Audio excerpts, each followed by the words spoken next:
And we're live. Happy Thursday. Thank you for joining us here on Sup Connect Live. I'm Kristen Thomas, and every Thursday I have the pleasure of talking to people from the stand-up paddle world here on Sup Connect. So appreciate them letting me do this. Still have so many great people to talk to. Today, no exception. We're talking to Mike Harvey. He's originally from Ohio, but has lived in Colorado for a long time.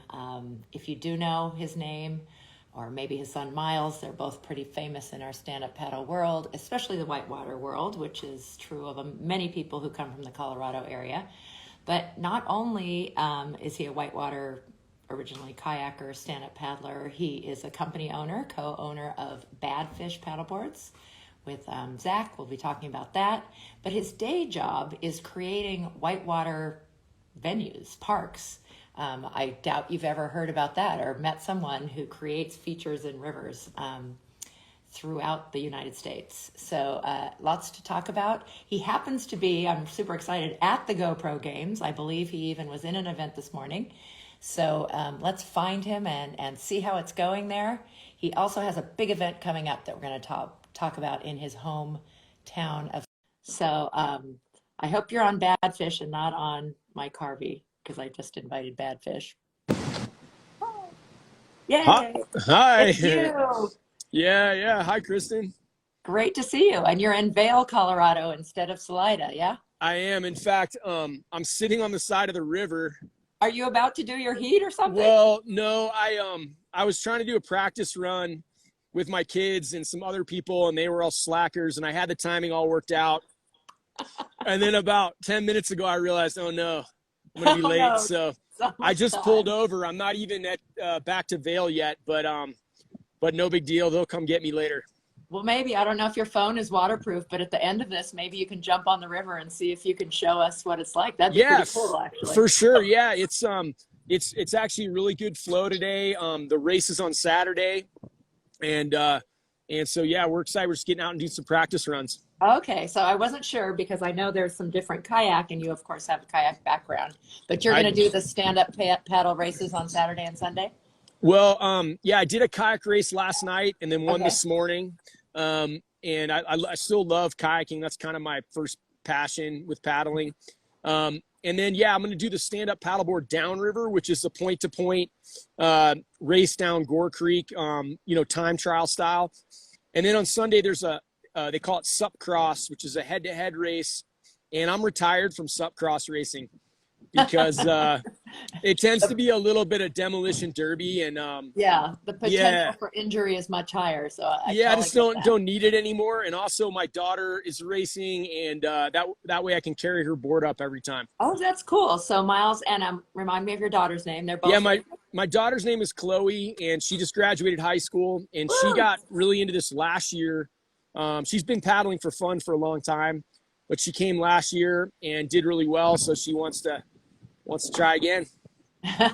Great. Well, let's get back to that because it's so cool that you're there, and of course you have a big event in your hometown coming up that I want you to talk about. But I want to hear about you first.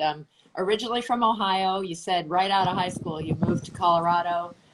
You were a whitewater guide, so you obviously had some background already. So tell us about your upbringing in Ohio. What got you to the water, and then. Yeah, I had no background actually. I grew up in Cleveland, Ohio. I was a skater, and most of my family is from Colorado. My parents, both my parents' siblings from Colorado. So I spent a lot of time sleeping on my uncles' and aunts' couches as a kid, skiing and stuff, and chasing my cousins around in the mountains. So I always knew I wanted to come to Colorado. So I moved to Colorado 6 days after graduating high school. Yeah, just done. And got a job as a whitewater rafting guide, and that was my exposure to paddling. Okay. And and so I saw people whitewater kayaking, and I was just like, I've got to do that. Kayak a couple weeks. Oh shoot, lost you for a second. Hopefully we'll get him back. Oh yeah, did I lose you? No, you're back. Okay, sorry. No problem. Yeah, so I fell in love with whitewater paddling and the river and the whole kind of scene. I just had no idea this existed. There were all these people that traveled and went, and skied in the winter and ran rivers in the summer. And it was just a total, awakening for me. And And I was only 18 years old, and I just was like, hey, I'm probably do this the rest of my life, you know? It's like, I'll figure it out. I just want to go paddling, and then I'll figure out everything else. So that's kind of been my And philosophy ever fantastic. And since. congratulations that you did it, because a lot of people Barely. say that. Yeah, but you have two strong careers in it, three maybe, you know, so the racing and the love of being on the water. But how'd the water park thing, again, I've told you, I didn't even know that job existed or that man-made water parks existed in, I'm from coastal US, and the whole river scene is wild to me. So talk about that. Yeah. So just give a little background on what a whitewater park is, but basically it's something that really kind of started in Europe when Olympic slalom kayaking came back to the Olympics in the early 70s. They needed a venue. In this case, it was in Munich. They needed a venue to race whitewater slalom, which is where kayaks go through gates and around obstacles. Yeah. And so they built an artificial course. I believe it's actually a canal on the side of the river, and they put concrete features in there, and so that's sort of where it started. But what it really has become is rivers all over the U.S. are just heavily impacted by industry and by historically communities build towns on rivers and then sort of trash the river. And so whitewater parks are a way for communities to do some restoration, do some public access improvement, and then create energy and economic benefit along river corridors in communities. So we work all over North America. I've built whitewater parks in Ohio, and I'm working on one in New Hampshire right now. We've built them in Iowa, lots in Colorado. There's 30 whitewater parks in Colorado. Really? Wow. Yeah, including the one in my hometown, which is really how I got my start doing it, was really just wanting to create a venue in my hometown where I could whitewater kayak on my lunch break. That was really how it started. And I met an engineer who was sort of the innovator, a guy by the name of Gary Lacey, whose son Spencer is pretty well known now. Yeah, stand-up paddling. And I'm sorry for the wind. It's a nasty headwind here. No, it's not too bad though. Okay, good. And so I met Gary through trying to build a park in my town. He was just kind of getting going with his business, doing it, and needed help. And I just started working for him. This has now been going on 23 years ago. Ah, that's fantastic. So, don't ask me. How do you start a career in something that's brand new like that? Like if you said it came out of Munich in the 70s. You just fall ass backwards into it. Like I did. Well, you found an engineer and a whitewater lover, and you partnered together and have done great. You're definitely getting some comments. Sicker Than You says, we need more whitewater parks, especially in Oregon. Yeah, definitely. There's one in Bend, Oregon, but not many in Oregon yet. The Northwest in general hasn't had very many. The Northeast hasn't had very many yet either. We're building the first one right now in New Hampshire. And what's cool about them is that they're multi-user type projects. They the whole community. In my hometown in Salida. Come on back. All right, sorry. Okay, we got you. We're super live here. Super live. Yeah. I was saying that, in my hometown in Salida, the number one user group is actually bodyboarders, kids on bodyboards playing and swimming. And, so they're for everybody. It's pretty neat. Yeah, I have been through Bend and seen that. And it's just so beautiful that it's downtown, and it makes, like you said, there's so many other benefits to it, making this place to come. And there's like the one over here, and then there's the more aggressive one over here that they were surfing and bodyboarding and stuff. So exactly. Super great. Yeah. Yeah. Hey, it's Mercer. Somebody wants you to come to Calgary, Alberta, so you're getting all kinds of shout outs. Did you have a hand in the one in Susquehanna? Yeah. Oh, Susquehanna? No, I'm aware of that project. That wasn't our project, but that's on the Susquehanna River. Yep. Yeah, got to East get Coast. my names right. Yeah, that's a tough one. Yeah. That's another East Coast one. Cool. So you're a whitewater park designer. Thank you for the description of what that is. And I hope everyone out there will get a chance, an opportunity to do that. And they're in some really darn cool places. They're in cities, you know, or towns with rivers running through them, which is great. Yeah. You're in Vail right now, but let's talk about, let's back up. When did you find stand-up paddleboarding? So you're a river guide, you found whitewater kayaking. When did stand-up come along? Well, the way it happened for us was I built a whitewater park in a town called Pueblo, Colorado, and we made a surf wave. You know, at the time we were really just making features for whitewater kayaking, and you know, river surfing standing waves in rivers. It was a thing, but it was sort of a novelty. So it only occurred in a few places. Kind of, you know, a few weird people would do it only when the water was really high. You know, so I knew about it, but it wasn't something people regularly did. And we built this park in Pueblo, and all of a sudden these guys that had been, for whatever reason, ended up in Pueblo for work or family or whatever reason, and they had surfboards there from California, they started surfing this wave. And I was down there doing an inspection on the park, and I saw it, and I was like, oh man, we could do this, you know, this is crazy. And so my really good friend, Zach, who lived just a block away from me, is a kayaking buddy of mine and somebody I'd spent a lot of time with whitewater paddling. He grew up in San Diego, and so I knew he had a bunch of surfboards in his garage, and I was like, hey, you know, let's come down and try this. So we did, and almost immediately Zach started working on boards in his garage. So this is about 2007. He started building surfboards out of Blue Board home insulation, because you know, we're in Colorado, you can't just go to the get blanks. Just get a blank. Yeah, so he started shaping boards, and his idea was that, you know, he grew up surfing in Southern California in the summertime when there's not much swell. You know, he would surf in the 80s and stuff. He'd surf these fish shapes. And so he had this idea that, well, river waves are kind of slower and you need more volume on the board. And so maybe we could make fat mutant fish shapes that would work for river surfing. And so then we started calling them bad fish. And that's how we started the company. That's where the name came from. Yeah. I had no idea the fish was in reference to a surfboard. It was, I know of that, but yeah. Yeah. And so what happened is you know, he's a really good athlete anyway, and he's a really good surfer, and I'm not a good surfer. You know, I grew up in Cleveland, and so I'm a whitewater kayaker, so I was kind of flailing and having trouble, you know, popping to my feet and really figuring it out on these little boards. And so another one of our friends about the next year came back from a trip to California with an inflatable stand-up paddleboard.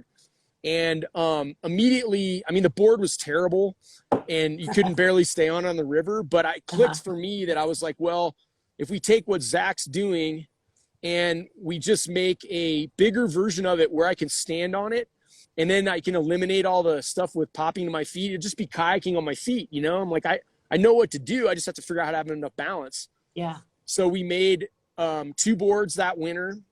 And then actually I had a grant from the state of Colorado to build 2 waves in Salida. So we built 2 waves to try to see if we could make standing waves we could surf on. Zach built the boards. We went out there in April, surfed them.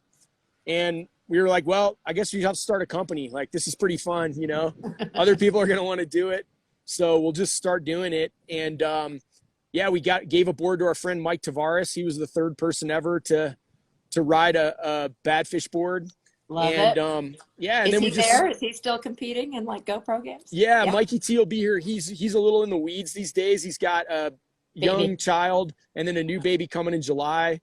So he's doing domestic life, but he'll be here for sure. Yeah, so we just started, and you know what we figured out was that what was cool. I mean, for a whitewater kayaker, right? What was revelatory about stand-up paddling is just the perspective shift. I mean, I wish I could see it now through the eyes of what I saw then, you know, because it was so amazing after years of sitting down and experiencing the river from that elevation to all of a sudden be on my feet. It was like shocking. Everything looked so cool and different, and then also to figure out the things I knew how to do on a river, but figure them out now on my feet was a really neat challenge. And we just sort of took off with, well, what else could a stand-up board do, you know? And we figured out, we both like to fish. You know, we figured out right away we could fish off it. You know, we eventually started doing, Zach in particular has a real passion for sea kayaking and multi-day trips. Excuse me. And he started doing self-support trips on Yeah. stand-up boards. And so we made a board to do that. And yeah, it's just been fun, you know, and been a fun way to, you know, just it's such a new thing still, you know, and we feel like it's been around for a while, but it really is still new. And it's just to be able to have a chance to have no playbook and go, well, let's just try this. And we've certainly made stuff and tried stuff that just didn't work very well, but you know, that's been part of the process. Well, thanks so much for being innovators and being really creative. And yes, we have, like you said, it's still young, even though, you know, some of us are 12 years into it or so. That's More right. for you, almost 15, which is fantastic. So thanks for having that vision. It is so interesting to talk to people, sometimes people who don't necessarily come from another, like a sit down craft. That perspective thing, I just think is so huge that you can actually, you know, out in the ocean, we get to see things go by and the dolphins underwater. And, you know, it's sometimes incredible. Some people don't like that because you see sharks, but yeah, I think it's really cool. No, it is. It's amazing. It's I mean, I remember what that felt like. Now I'm used to it so much that I don't experience it the same way. But yeah, it's amazing being 6 feet off the water versus, you know, whatever, 3 feet. Big difference. Yeah. Yeah. Well, you brought up a lot of different ways to enjoy the water that are fantastic. So GoPro Mountain Games, and I think it seems like it's the season there in Colorado that you have some really amazing festivals. Like you brought up Mikey T. Like I hope he has his dog. I couldn't find a shirt. I wore a dog shirt because they have so many dog events. They have music. They have just all the cool mountain stuff in the summer. Yeah, that's right. Yeah, it is. is. This event's neat. It's this is the 20th year of the GoPro Mountain Games here in Vail. It's a multi-sport mountain athlete event. So it's mountain bikers, trail runners, kayakers, stand-up paddlers, rock climbers, fly fishermen. They do have a dock dog contest here, you know. So I hope Mikey T's dog is still competing. Oh man, he's Shredder's retired. He's a little long in the tooth these days. But yeah, so it's really neat. And what's cool about it is that, you know, Vail was set up obviously as a ski resort. So Vail Village was built 100% so that people can just kind of wander around and be in the village with, you know, and so it's all pedestrian streets and everything. So when you're here at this event, you feel like you're really at an event, you know. We're not just here, but off in some place paddling. The river run finishes right in the middle of the village. Yeah. And then we do the head-to-head race right in the village. So it's very spectator friendly. Yeah, it's cool. Actually talked to Dan Gavir last month, who's there commentating, I believe. Ooh, there's the river. Yeah, so is that Gore Creek? That's Gore Creek right there. And it's as you said, it's the season because, you know, here in Colorado, the rivers come up with snow melt. So the snow's melting out of the mountains right now and the flows are up. And we're actually at like a perfect flow for this. And so, yeah, you got to get it. Well, it's what makes this season so special in Colorado is it's a very limited resource. So when it's here, it's like everybody kind of focuses on getting it until it's gone. Very cool. So the one in your hometown is called I'm going to pronounce it FIBARC or yes, FIBARC. So it stands for First in Boating on the Arkansas River. And it's the oldest whitewater festival in the world. Wow. It started in 1949. Cool. Our town put on a race for some Europeans that had come over after World War II with canvas folding kayaks and were trying to run rivers in Colorado. Yeah, I mean, no life jackets, no helmets, maybe a wool sweater, you know, hand-rolled cigarette and wine, you know, it's like that, you know, and so the festival started with a downriver race from Salida to points downstream. And it's run every year continuously since. Now it's a music festival, but it's still paddling centric. So whitewater kayaking. And then Zach and I put on an event called the Colorado Sup Championships. Okay. It's the super prestigious state championships of stand-up paddleboarding in Colorado. So we do 3 events. We do 2 technical races where people need to go around gates and do various maneuvers. And then we do a 10-mile downriver race. And so the combined overall winner, men and women, they get to call themselves the state champion of stand-up paddleboarding. There you go. I love that. Yeah. So it looked like you were on the board. There was an awesome commercial where, except for the women in it, it was mostly bearded men. Yeah. Well, welcome I love to Colorado. There's a look to a mountain man. That's for sure. Yeah. So is that in 2 weeks, or what's the date if somebody's in Colorado? That's next weekend in Salida, Colorado. It's awesome. It's everything is very affordable. Like the music, I think it's like $20 a day to get all the live music. It's the river runs right through downtown. We have there's races, there's running races. There's a World Cup skateboarding event there this year. So it's a neat, I've always kind of described it as like, imagine a county fair crossed with the X Games. It's like, it's kind of both worlds. There's people walking around with big turkey legs and all that, but yeah, it's great. So we're excited about that. That sounds amazing. Yeah. Oh, Joseph Silva's saying, hey, he's got to run, but thank you. Thank you. I want to go back to Badfish and kind of equipment and this whole river. You've got a helmet on right now. You're set up. You're going to maybe show us, which I think would be super cool. You going down the river try. if it works. Yeah. I don't want to destroy your run, but it would be cool if you could do that. But yeah, absolutely. Yeah. Talk about how river, we have paddlers from all over and a lot of recreational paddlers, but you talked about safety. So that aspect, and you're on an inflatable board, I'm guessing too, with the rocky river. Yeah, we use inflatable boards. Early on, we tried a lot of different constructions with Chev. Chev, you're in Vail? Hit me up, buddy. Hey, Hudson River Riders. Hit me up. Ken Hovey's on this. And yeah. What's up, Hovey? I saw him this morning. So we tried various things, we've tried roto-molded plastic like kayaks. People have tried, various composite layups. Really, at the end of the day, the inflatables have gotten good, and they're the best craft for river running. Mm-hmm. And so we use inflatable boards. We, always have a helmet on and, life jacket. I'm not dressed very warm right now just because I've done this run a bunch and it's not too difficult, but, hypothermia is a real thing here. So, the water's cold. It was snow yesterday. Yeah. So, you want to dress for it. And then we use a releasable leash system. So we never, ever put a leash on our ankles because the leash, if you fall off the board and the board goes on one side of a pinning hazard and you go on the other, and the leash basically will send you to the bottom of the river, and in strong current, there's just no chance you could ever get your hands to your ankles. So we use releasable leashes. And then if the whole game is like on a downriver race is just to try to stay in the fast water, stay on the board. And, the river is moving pretty fast. So, unlike a race in the lake, you can actually be really fast if you can just stay in the fastest water and keep moving straight downstream. So you lose way more time kind of, getting spun out and having problems. So it's really about being smooth and consistent versus just absolutely hammering. Now I say that I'm not going to win. So the guy, Spencer and Miles and Mike and those guys that are really trying to win, they will do what I just described and hammer. And but learning to read water and read the river is a whole different animal. It's absolutely amazing.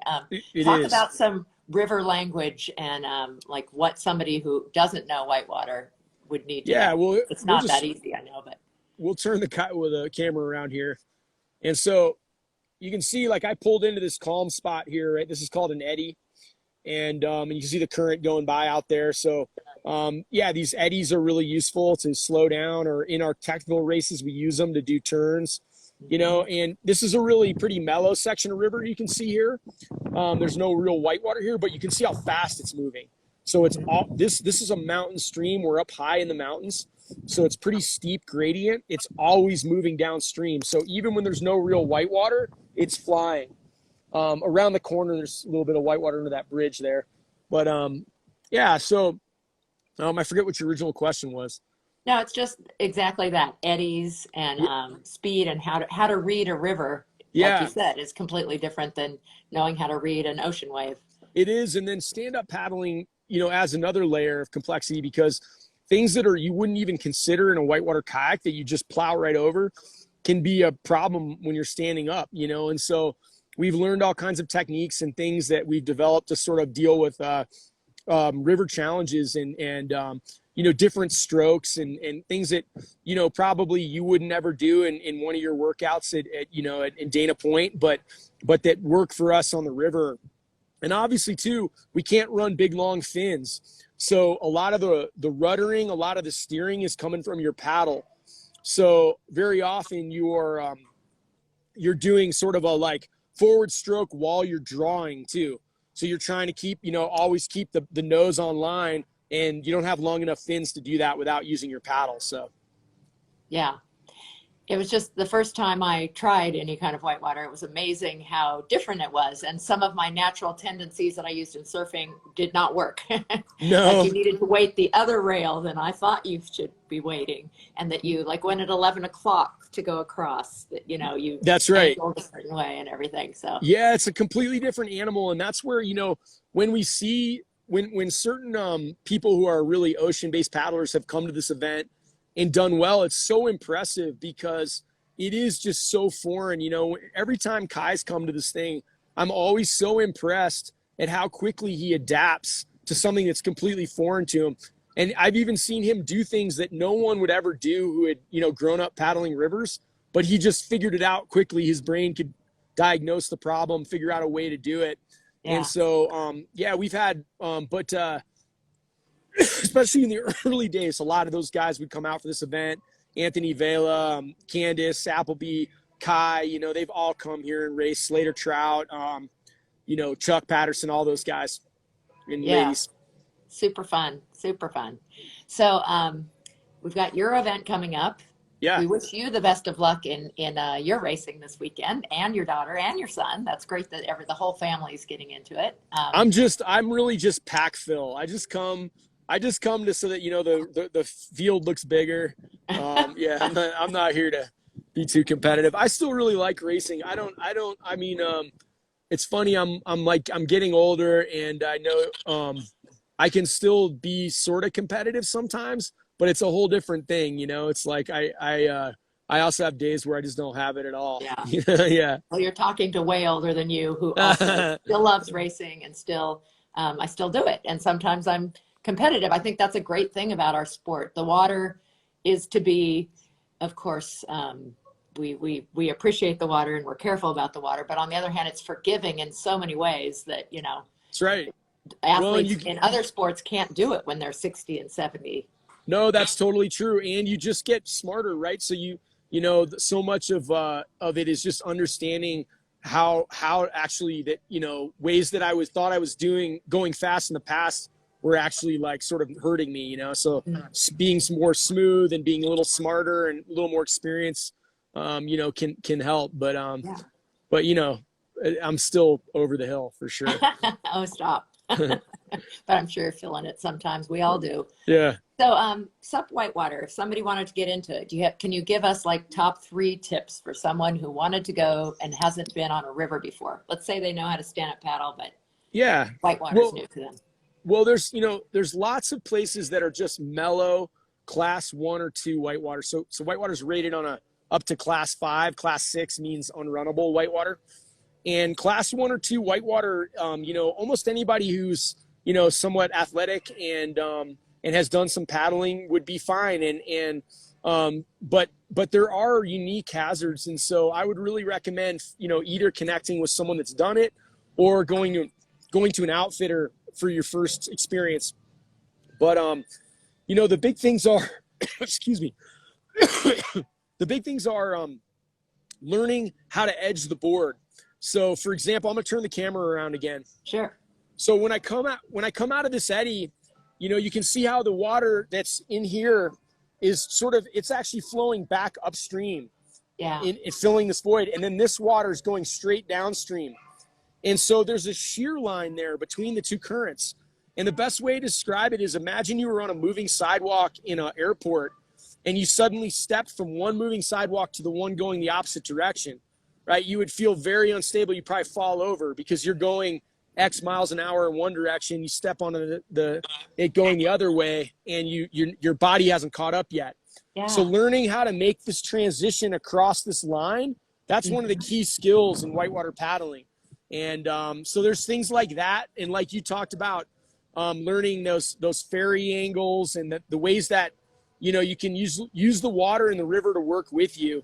And so when you're paddling in the river, it's sort of like, it's like driving on ice, which maybe isn't a good one for someone from Southern California, but same idea. You can't, in a river, if you're going to go around something, you can't just go around it in a sharp angle, because as you're moving around it, you're also moving downstream. And so you have to kind of always be thinking about changing your angle early. So as you come and to avoid something, you have to sort of decide, all right, I'm already past that thing, and now I got to get past the next thing before I'm not even past the first one yet. So things like that just, it's just the 10,000 hours thing. You get out and learn it. And have fun putting your time in. Yeah. That's right. Exactly. Great advice. Super good tips. And that's so fun that you're right next to the river, and you can actually show us an eddy and an eddy line and all of that. Yeah. Yeah. So, with your company, with you and Zach, what a great pair that he was a board builder and you were a water person, kayak and builder of those water parks. You said you've adapted and found like other ways to enjoy the river and made like boards specific to those. So we're mostly been talking about the Whitewater, but you talked about like self-supported journeys, which is a good thing on rivers. How do those boards differ, or how are they different? And the fishing board I'll talk about that in a second. I would just say that one of the big things with stand-up paddling, Kristen, that changed for me is that as a whitewater paddler, I never paddled flat water before. I mean, why would I go to a lake? It's boring, and stand-up paddling completely changed that for me. I was like, wow, this is awesome. I go paddle in a mountain lake, go get 10 miles in and get exercise and see different sights. And so, we love all aspects of it. And the other thing I love about it has been the family aspect. So, we do a lot of river trips. We do a lot of floating on the river as a family.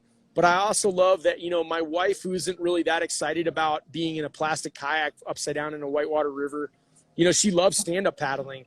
And so we've been able to go stand-up paddling together. And so I just think it's an awesome tool. And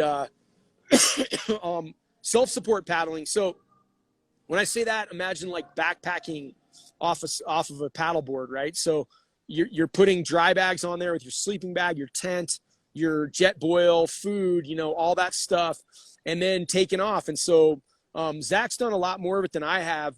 He and Mike T have done some really cool trips, but I did get to go on one with them where we did like 250 miles of the Green in Colorado River down it from way upstream down all the way into Lake Powell. And, it's just a super cool tool for doing it because you can get your gear on and off it quickly. So we have lots of tie downs on the deck. The board's 14 feet long, but it's 30 inches wide. So it's got plenty of stability so you can load it up. And, lots of tie downs. And then, if you do a self-support trip in a kayak, your back starts to hurt. You start cramping, it's like, I want to get out of this thing. But in a stand-up board, you can stretch, you can do a little downward dog, you can sit down, you can move around. Yeah. And so we were able to do we were doing 30-mile days, with relative ease, because we could just stay more comfortable. And so it's a great tool for that. And people can do it on lakes, or in the ocean, certainly. Yeah. Many possibilities. I co-guide occasionally, and we just did a piece of the Colorado with all range of abilities because we weren't doing 25 a day, but people can do 8 a day. That's not a big deal. And, go exploring there. It's a place that has a lot of geothermal activity. So there was little hot springs here. Oh yeah. Was that the Black Canyon below Hoover Dam? Yep, exactly. Yeah, that's awesome. I love that stretch of river. And that's a great example of something where anybody who can paddle a little bit can do that. Yeah, there's no whitewater there. Yeah, as long as you're willing to camp. And hey, your inflatable paddleboard with the fin out actually makes a pretty good pad. Pretty good pad, yeah. The stars. Absolutely, yeah. Maybe a little more cush, but it's a good start. Yeah. Yeah. So somebody wanted to know where you're building in New Hampshire. A town called Franklin, New Hampshire. The river's called the Winnipesaukee River. Really cool project because the Winnipesaukee is a river that had 7 different mills on it, tons of industry.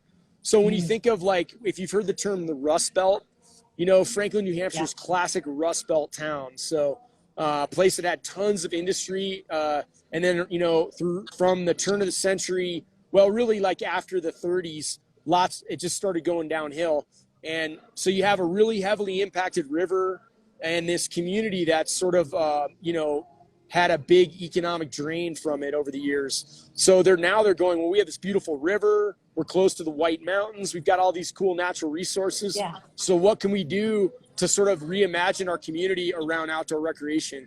And so it's been a really fun project. Bunch of really passionate people there spearheading it. It's been fun to be involved in.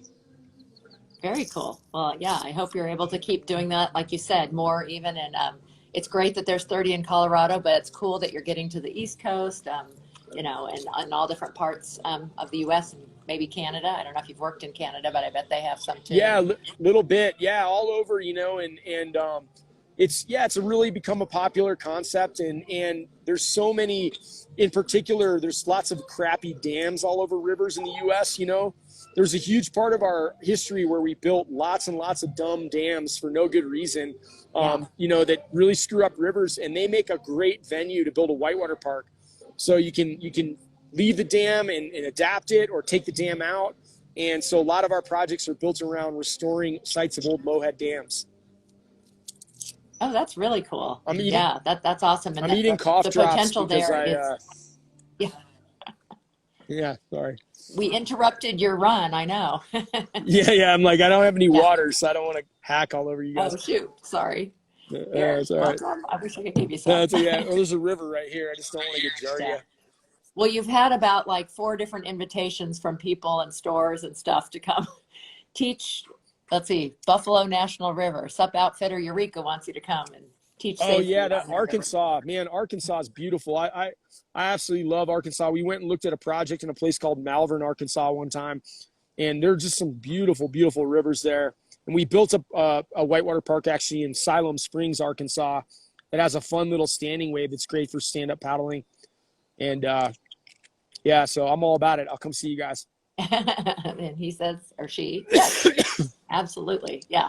Well, sorry about the cough. No, it's okay. Been so good though. I love, and again, how perfect that you're next to a river with your helmet on, talking about whitewater, talking about bad fish. I wish you and Zach the best. I hope you keep innovating and keep that company going strong. I know COVID has been super weird and so many levels in terms of for businesses, you know, not being able to do certain things, having to pivot and change with supplies not being provided and supply chain and shipping and blah, blah, blah. So yeah. Yeah, it's been interesting, but I keep the perspective, right? We're selling toys. So it's, you know, you can't get too serious about it. It's fun. Well, yeah. And in general, the interest in the outdoors skyrocketed in all things outdoors, all our water sports, bicycles, camping. So I'm thrilled that more people have found it, but to your advice, I hope people take lessons, find out from good, you know, specialty retail or someone who knows what they're doing, takes lessons where needed, because we definitely need education with all these new people to the outdoors on safety issues, environmental issues. For sure.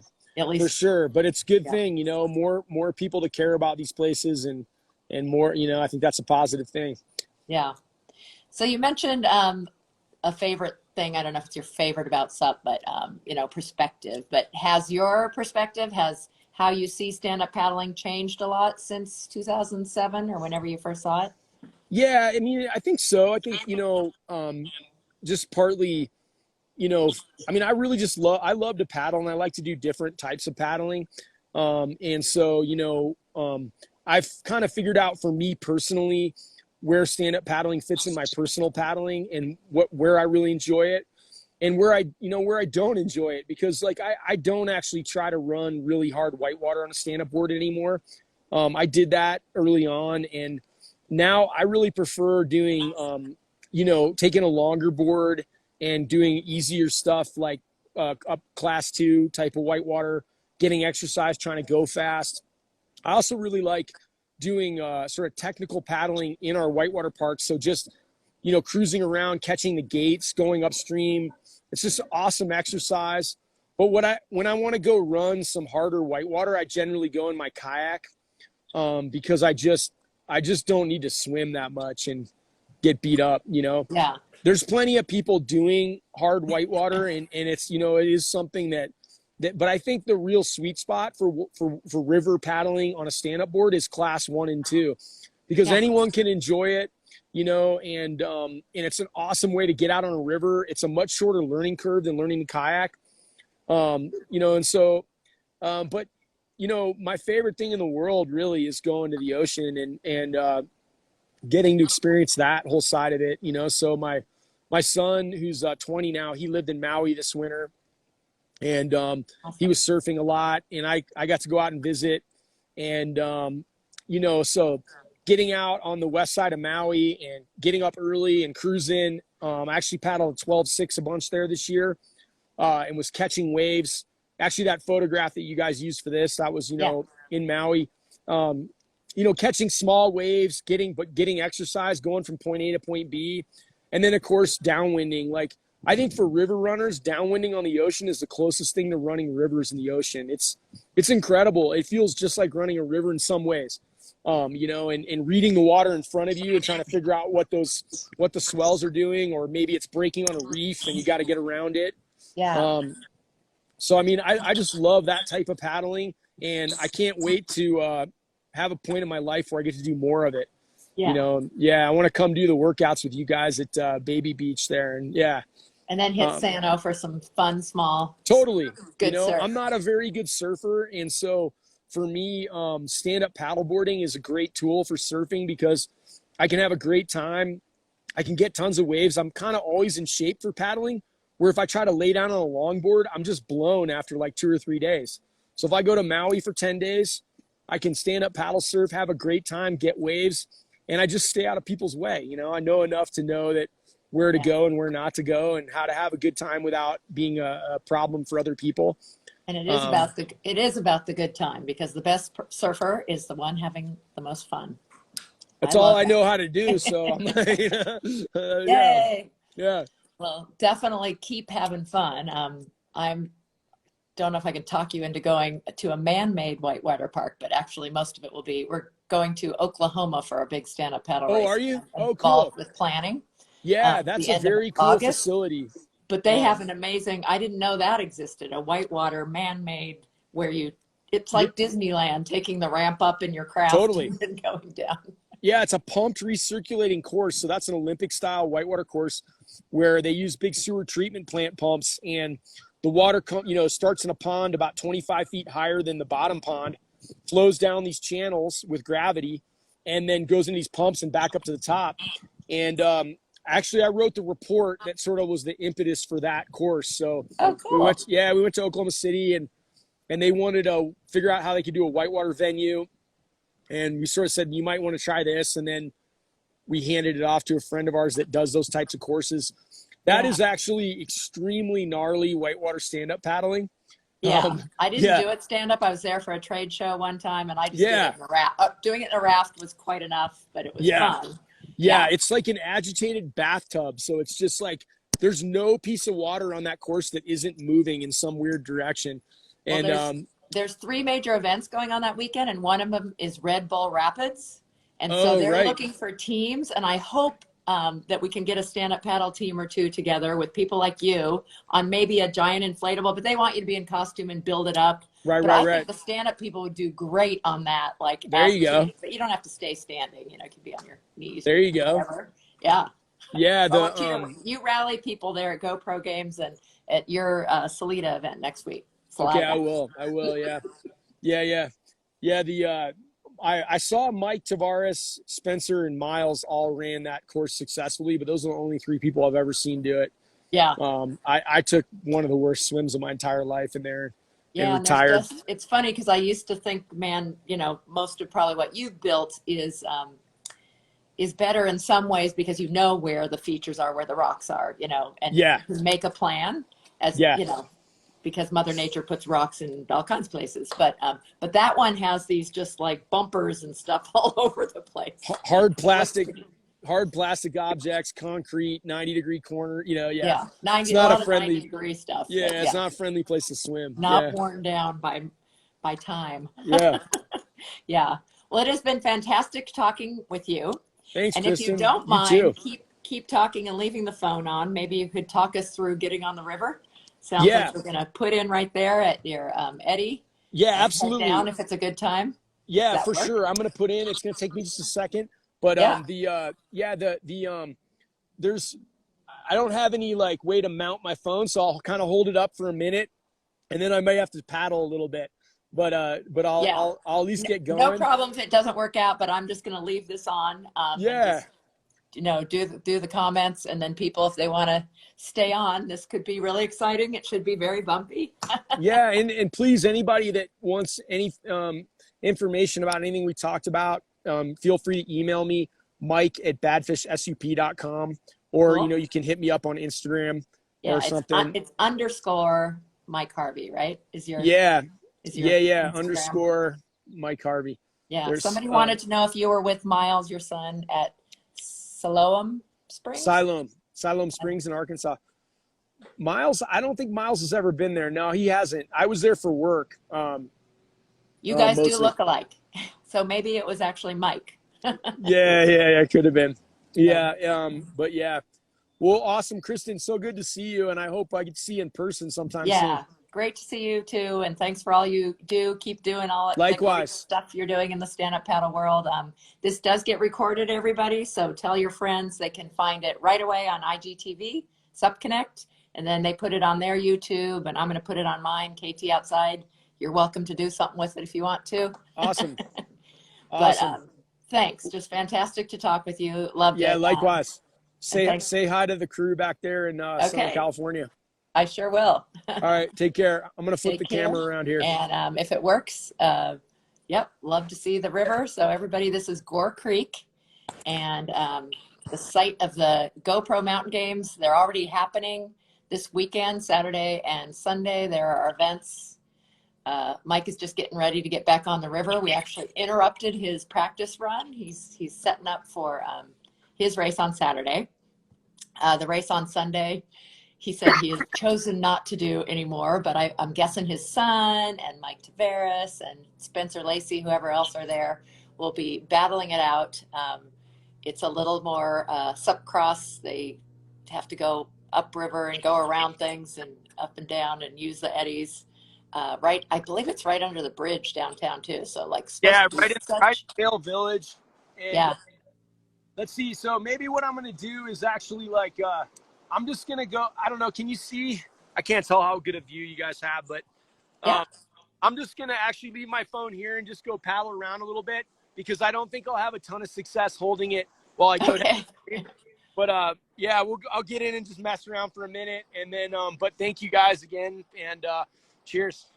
Thank you. Okay, so since we left a couple extra minutes, if you heard him, the phone is set up. He's heading out on his bad fish. I didn't ask which model, but one of the boards that his company makes. That's that quick release leash, which you've heard me talk about before. I think we all should be using, actually. Maybe not specifically for sup surfing. I understand why we follow surfing, but I love this idea that anybody can get the leash off quickly and easily, but I do believe in leashes as great safety equipment. So let's follow the river people. So he just hopped on. He was in the eddy, and now he talked about crossing that line is one of the things that's a little tricky so he's getting himself upriver a bit, using the edge of the river. I am not a river expert, but have had the joy of playing in it a few times. Oop, and there he went.